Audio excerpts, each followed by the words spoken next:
Hello students, आज के part में हमें नया बीट लेना है जिसका नाम है फैक्टराइजेशन एंड डिफैक्टराइजेशन फार्मूले। ये फार्मूले आपको लर्न करने की बिल्कुल जरूरत नहीं है, मैं आपको बता दूंगा इसके प्रूफ क्या है, आपको वो अपने आप याद हो जाएंगे और आपको जहां जरूरत गिरेगी वहां आप खुद उसे तैयार कर सकते हो। तो देखिए हमारे पास क्या क्या है। सबसे पहले we have sine A plus B is equal to sine A cos B plus cos A sin B. Then number 2 we have sin A minus B is equal to sin A cos B minus cos A sin B.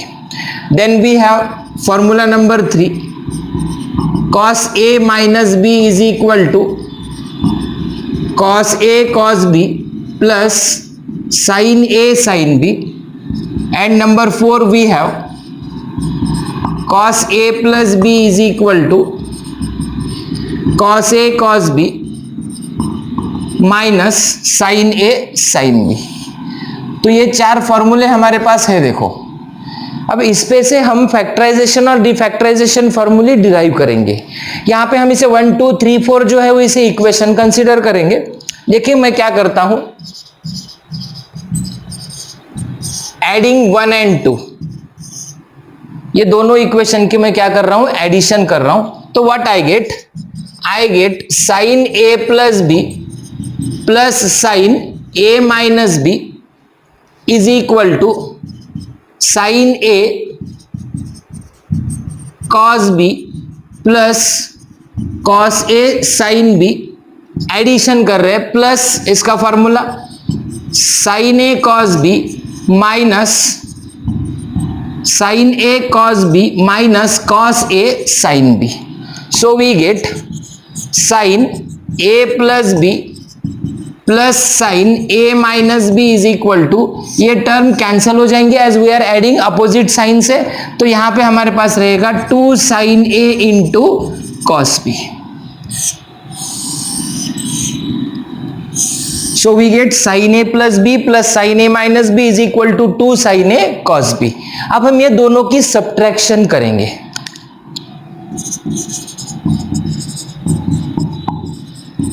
Subtraction of 1 and 2। तो देखिए sin A plus B minus sin A minus B is equal to sin A cos B plus cos A sin B। अब मुझे क्या करना है, minus करना है। Minus in bracket sine A cos B minus cos A sine B. यहां minus sign है, यहां बाहर माइनस है, इसलिए मैंने ब्रैकेट में डाला है। Is equal to we get sine A cos B plus cos A sine B minus sine A cos B, minus minus होगा plus cos A sine B. क्या कैंसिल हो रहा है, देखो sine A cos B plus और minus cancel होगा।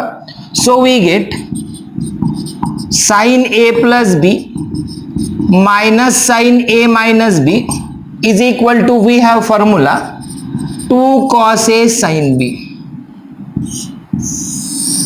2 cos A sin B। सो ये जो फॉर्मूले के हम प्रूफ निकाल रहे हैं, दीज आर नोन एज डिफैक्टराइजेशन फॉर्मूले। मैंने अब 1 और 2 की एडिशन कर दी और एक बार मैंने 1 और 2 की सब्ट्रैक्शन कर दी। अब हम सेम फॉर्मूले किसके लिए लिखेंगे, 3 एंड 4 के लिए लिखेंगे। एक बार हम एडिशन करेंगे, एक बार हम सब्ट्रैक्शन करेंगे।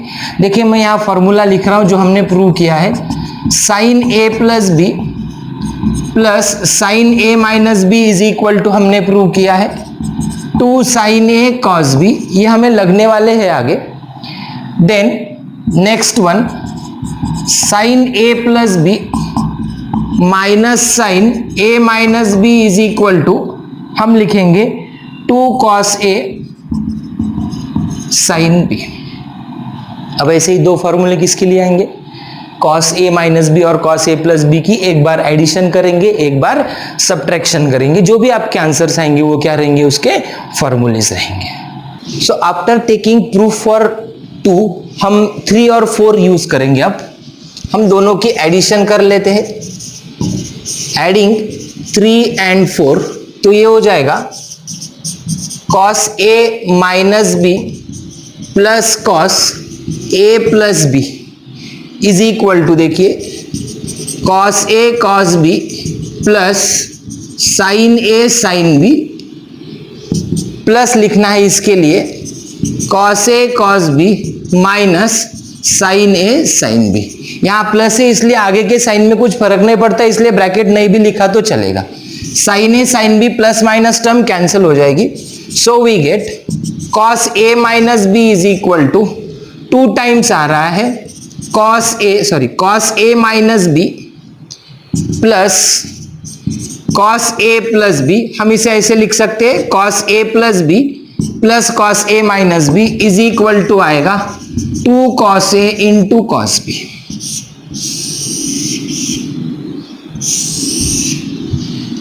अब नेक्स्ट वाला हम करेंगे subtraction of 3 and 4।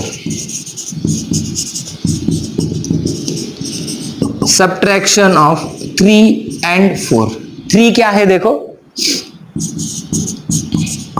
Cos A minus B minus cos A plus B is equal to cos A cos B minus sine A sine B, bracket हो जाएगा क्लोज, माइनस यहां लिखेंगे, देखिए ये माइनस के लिए प्लस फॉर्मूला होगा, प्लस के लिए लिखेंगे हम माइनस वाला formula, cos A cos B minus sine A sine B is equal to cos A cos B plus sine A sine B minus cos A cos B, minus minus होगा plus, यहां होगा sine ए sine B.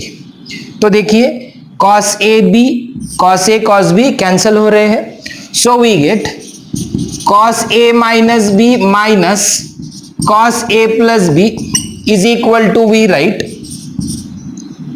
2 times आ रहा है sine ए sine B, या फिर हम इसे ऐसा लिख सकते हैं कॉस ए प्लस बी माइनस कॉस ए माइनस बी, मैंने इसमें से माइनस साइन कॉमन लिया है, अब मैं उधर दे दूंगा -2 साइन ए साइन बी। तो ये दोनों भी फॉर्मूले सेम ही है, इनमें डिफरेंस कुछ नहीं है, ये अलग कुछ ऐसे है नहीं, बस मैंने क्या कर लिया है माइनस साइन कॉमन निकाल के फॉर्मूला लिखा है। तो देखिए कॉस ए प्लस बी प्लस कॉस ए माइनस बी वाला कॉस में है, कॉस ए प्लस बी माइनस कॉस ए माइनस बी वाला पूरा साइन में है। आपने देखिए ये एंगल अगर फर्स्ट लिख रहे हो cos A plus B minus cos A minus B लिख रहे हो, यहाँ माइनस लिखना है। अगर आप cos A minus B minus cos A plus B लिख रहे हो, आपको यहाँ माइनस लिखने की जरूरत नहीं है। So these are the 2 remaining defactorization फॉर्मूले। ये बचे वाले 2 है, जैसे मैंने साइन ए प्लस बी साइन ए माइनस बी साइन ए प्लस बी प्लस साइन ए माइनस बी और साइन ए प्लस बी माइनस साइन ए माइनस बी के लिए लिखा है, वैसे हमारे पास कॉस के लिए भी फॉर्मूले आ गए हैं। तो देखिए हमारे पास है cos A plus B plus cos A minus B is equal to, हम लिखते हैं 2 cos A cos B. Then last वाला जो फॉर्मूला है 4th वन मैं यहां लिखता हूं, cos A plus B minus लिखा है मैंने कॉस ए माइनस बी, तो यहां लिखूंगा मैं -2 साइन ए साइन बी। अब ये जो 4 है 1 2 3 4, इसको यूज करके हम फैक्टराइजेशन फॉर्मूलीज प्रूव करेंगे। तो ये 4 जो ब्लैक कलर में लिखे हैं दीज आर व्हाट डीफैक्टराइजेशन फॉर्मूले, इसको यूज करके हम क्या करेंगे अब फैक्टराइजेशन फॉर्मूलेज प्रूव करेंगे। मैं इसे फिर से ठीक से लिखते लेता हूं और बाद में हम क्या करेंगे डीफैक्टराइजेशन से फैक्टराइजेशन फॉर्मूले कैसे आते हैं ये देखेंगे। बाय यूजिंग डीफैक्टराइजेशन फॉर्मूले अब हम क्या करते हैं फैक्टराइजेशन फॉर्मूले प्रूव करते हैं। हमारे पास देखिए साइन ए प्लस बी प्लस साइन ए माइनस बी के लिए फॉर्मूला है 2 sine A cos B, sine A plus B minus sine A minus B is equal to we have 2 cos A sine B, cos a plus b plus cos a minus b is equal to we have 2 cos a cos b, and cos a plus b minus cos a minus b we have -2 sin a sin b। तो अब देखिए मैं क्या करता हूं, I am considering that a plus b is equal to c and a minus b is equal to d। मैंने consider कर लिया है a plus B is equal to c और a minus B is equal to d. तो देखिए यहां पे हम पहले क्या करते हैं, इसकी एडिशन करते हैं। a plus B is equal to C and a minus B is equal to D. हमें करना है addition. a plus A 2a होगा, b कैंसिल होगा, c plus d. So we get value of a is equal to c plus D upon 2। ठीक से देखिए क्या आ रहा है, we are solving simultaneous equations और linear equations in two variable, the variables are a and b। तो हमने a और b के वैल्यू फाइंड करना है। तो मैंने एडिशन कर लिया तो b इलिमिनेट हो गया। अब मुझे सब्ट्रैक्शन करना पड़ेंगे, बाद में a इलिमिनेट हो जाएगा। तो देखिए मैं यहां सब्ट्रैक्शन कर रहा हूं, a plus B is equal to c और a minus B is equal to d. Subtraction करेंगे तो साइन चेंज हो जाएगी, ये a कैंसिल होगा, 2b is equal to C minus D होगा, तो b इज इक्वल टू होगा c माइनस डी अपॉन 2। अब हमारे पास a और b के वैल्यूज है। अब हमारा काम हो गया, आपको समझ में आ गया अब हमें क्या करना है। इन ईच फॉर्मूले ये जो हमने लिखे हैं ये चारों क्या है, ये डीफैक्टराइजेशन है।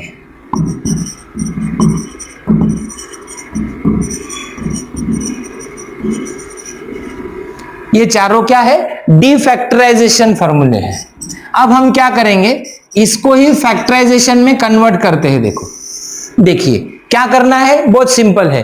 a प्लस बी सी से रिप्लेस होगा और a माइनस बी डी से रिप्लेस होगा। तो देखिए sine a plus B plus sine a minus B is equal to we have 2 sine a cos b।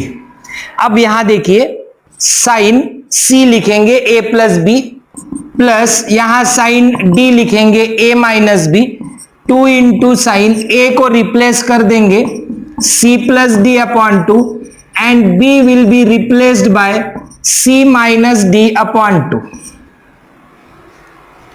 Simple वाला फॉर्मूला हो गया। Sine c plus sine d is equal to 2 sine a, that is 2 sine c plus d into cos c minus d by 2। ये जो formula आया है this is known as factorisation formula. इसे हम क्या कहते हैं, फैक्टराइजेशन फॉर्मूला कहते हैं। मैं यहां पे लिख रहा हूं, ये जो ऊपर वाले हैं ये सभी क्या है, डीफैक्टराइजेशन है। अब हम यहां फैक्टराइजेशन फॉर्मूले लिखते हैं। फैक्टराइजेशन फॉर्मूले में फर्स्ट वाला क्या आया है, देखो sine c plus sine d is equal to आया है 2 sine c plus D upon 2 into cos c minus D upon 2 आया है। ये जो हम लिखेंगे अब ये सब क्या है, फैक्टराइजेशन फॉर्मूले है। सेकंड देखिए हमारे पास क्या है, साइन के लिए लिखा है हमने sine a plus B minus sine a minus B is equal to है 2 कॉस a साइन b। तो यहां a प्लस बी की जगह हम लिखेंगे c minus a minus B replace करेगा d, 2 इंटू कॉस यहां पे होगा a is equal to c plus D upon 2 into sine b को लिखेंगे c minus d upon 2। So we get formula two right sine c minus sine d is equal to 2 cos c plus D upon 2 into sine c minus d upon 2। सो मैं यहां लिख लेता हूं इसे, sine c minus sine d is equal to 2 cos c plus D upon 2 into sine c minus d upon 2। दोनों में difference क्या है, देखो साइन चेंज हो गया, ट्रिग्नोमेट्रिक रेशियो भी चेंज हो गए। Angle c plus D by 2 और c माइनस डी बाई 2 ही रहेंगे। यहां साइन है, यहां कॉस है, यहां कॉस था, यहां साइन हो गया, साइन की जगह कॉस हो गया ड्यू टू दिस माइनस है। अब हमारे पास ऐसे ही दो फॉर्मूले किसके लिए है, कॉस के लिए है, वो भी देखते हैं। सो अब हम कॉस के लिए फॉर्मूलेज लिखेंगे। फर्स्ट वाला है cos a plus B plus cos a minus B. Formula है हमारे पास 2 कॉस a कॉस b। क्या होगा, रिप्लेस्ड होगा cos c plus cos d is equal to 2 cos a plus B हो गया c से रिप्लेस, a माइनस बी हो गया d से रिप्लेस, 2 cos a के जगह हम क्या लिखेंगे c plus D upon 2 into यहां होगा cos c minus d upon 2. So this is formula for cos c plus cos d. ये सब फॉर्मूले हमें कहां पे यूज आएंगे, हमें ये लिमिट्स में यूज आएंगे और डेरिवेटिव्स में यूज आएंगे, डिफरेंशिएशन में. जब हम डिफरेंशिएशन के बेसिक फॉर्मूले का प्रूफ लिखेंगे तब हमें ये सब काम में आ जाएंगे. तो यहां देखिए ब्लैक पेन से लिख रहा हूं, ब्लू पेन से लिख देता हूं. cos c plus cos d के लिए फॉर्मूला है हमारे पास 2 cos c plus D upon 2 into cos c minus d upon 2. cos c plus cos d is equal to 2 cos c plus d upon 2 into cos c minus d upon 2. Next वाला जो आएगा वो आएगा minus का, cos a plus b minus cos a minus b is equal to we have minus 2 sin a sin b. क्या है हमारे पास minus 2 sin a sin b. तो रिप्लेस होगा cos c, a plus b replace हो गया c से, minus cos d is equal to minus 2 sin c plus D upon 2 into sine c minus d upon 2. तो ये आ गया हमारा लास्ट फॉर्मूला जो फैक्टराइजेशन फॉर्मूला है. This formula is cos c minus cos d is equal to minus 2 cos c plus d upon 2, sorry minus 2 sin c plus d upon 2 into sine c minus d upon 2. तो ये है हमारे D factorisation फॉर्मूले और ये सभी ऊपर वाले क्या है, सॉरी ये फैक्टराइजेशन फॉर्मूले है और ऊपर वाले क्या है, सभी डी फैक्टराइजेशन फॉर्मूले है. So these are the proof for factorisation and defactorisation फॉर्मूले. ये प्रूफ कहां से लिखे हैं मैंने बस sin a plus B, sin a minus B, cos a plus B और cos a माइनस बी के फॉर्मूले याद रखे थे. मुझे उस पे से क्या आ गया कि ये आठों के आठों फॉर्मूले हम प्रिपेयर कर सकते हैं. देखिए अब अगर आपको sin c plus sin d के लिए फॉर्मूला याद रखना है तो आप अब याद कैसे रख सकते हैं. देखिए sin c plus sin d को अगर याद रखना है तो इसे हम याद रखेंगे 2sc से. देखिए पहला एंगल तो सभी का c प्लस डी अपॉन 2 होगा और सेकेंड एंगल सभी का c माइनस डी अपॉन 2 होगा. Then sin c minus sin d को हम याद रखेंगे 2cs से. Then cos c plus cos d को हम याद रखेंगे 2cc से और cos c minus cos d को हम याद रखेंगे माइनस 2ss से. तो पहला जो एंगल रहेगा आपका वो रहेगा c प्लस डी अपॉन 2 और दूसरा जो एंगल रहेगा आपका वो रहेगा c माइनस डी अपॉन 2. तो इस तरह से आप इसे याद रख सकते हो. आपके अलग कोई ट्रिक होंगे तो आप वो भी यूज कर सकते हो, बट हमेशा हम ये ट्रिक बताते हैं इसलिए मैंने ये ट्रिक आपको बता दी है. इससे भी अच्छे से जल्दी से याद हो जाता है. तो आज का सेशन हम अब यहीं पे रुका रहे हैं बिकॉज आज के सेशन में हमने क्या किया है, फैक्टराइजेशन और डीफैक्टराइजेशन फॉर्मूले की लगने वाले जितने भी प्रूफ थे वो सभी हमने ले लिए हैं. नेक्स्ट सेशन में हम एक्सरसाइज 3.4 कंप्लीट ले लेंगे. तो आज के लिए, आज के सेशन के लिए, for this session we are concluding here after taking proof for factorisation and defactorization फॉर्मूले. तो इसके पहले के फॉर्मूले के जो प्रूफ मैंने आपको बोला है रोज एक बार लिखना है और ये अगर आप उसमें ऐड कर देंगे तो आपके लिए ये सब अच्छा होगा. तो तब तक के लिए पूरे फॉर्मूले फिर एक बार पेज पे जो लिखे हैं हमने उसमें क्या कर दीजिए, ये 8 वाले जो नए आए हैं इनको ऐड कर दीजिए. ये कहां पे यूज होने वाला है, these formulas will be useful in the proof of standard formulae of derivatives. कुछ फंक्शंस है sin x, cos x, tan x, cot x, sec x, cosec x जैसे, वहां पे हमें क्या है ये सारे फॉर्मूलीज यूज करने पड़ सकते हैं. ये डेरिवेटिव्स में भी यूज होते हैं, ये इंटीग्रेशन में भी यूज हो जाते हैं. तो इसीलिए ये हमें ठीक से प्रिपेयर करना है. तो नेक्स्ट सेशन में हम एक्सरसाइज 3.4 शुरू कर देंगे.